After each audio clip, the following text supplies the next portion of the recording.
ઉત્તરાયણ પર્વ નિમિત્તે મોરબી પંથકમાં કોઈ અનિચ્છનીય બનાવ ન બને તે માટે પીજીવીસીએલ દ્વારા પૂર્વ તૈયારીઓ શરૂ કરાઈ.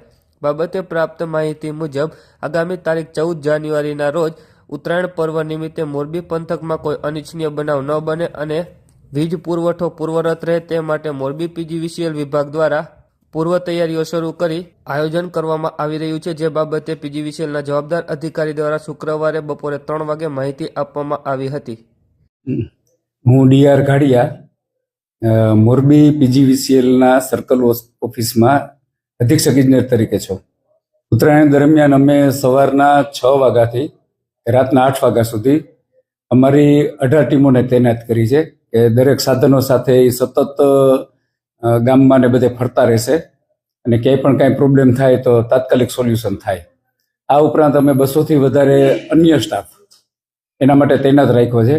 એની હેલ્પમાં જરૂર પડે ક્યાંય વધારે પ્રોબ્લેમ થાય અને જવું પડે તો એ 200થી વધુ સ્ટાફની એવી તૈયારી રાખી છે.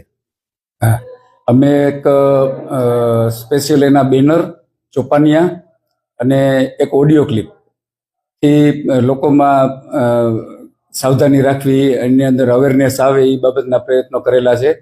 અને લોકોએ ખાસ તો પતંગનો દિવસ હોય, આપણો મકર સંક્રાંતિનો ઉત્તરાયણનો દિવસ છે, તે દિવસે ખાસ તો એ લોકોએ કોઈ ચાઇનીઝ દોરી ન વાપરે, કોઈ મેગ્નેટિક ટેપ ન વાપરે અને કોઈ ધાતુના સળિયા કે આનો કે તેનો કે એનો ઉપયોગ ન કરે.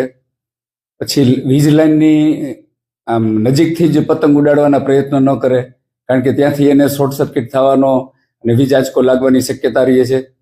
પછી જ્યારે પણ કોઈ દોરી કે પતંગ તારની અંદર ફસાય તો ત્યારે એને કાઢવાનો સળિયાથી ને એવી રીતે કાઢવાનો ને એવો પ્રયત્ન ન કરે, કારણ કે એ જીવલેણ બની શકે વીજ આંચકો આવે તો. એટલે આવી બધી તકેદારીઓ પતંગ ઉડાડનારાઓએ રાખવી જોઈએ.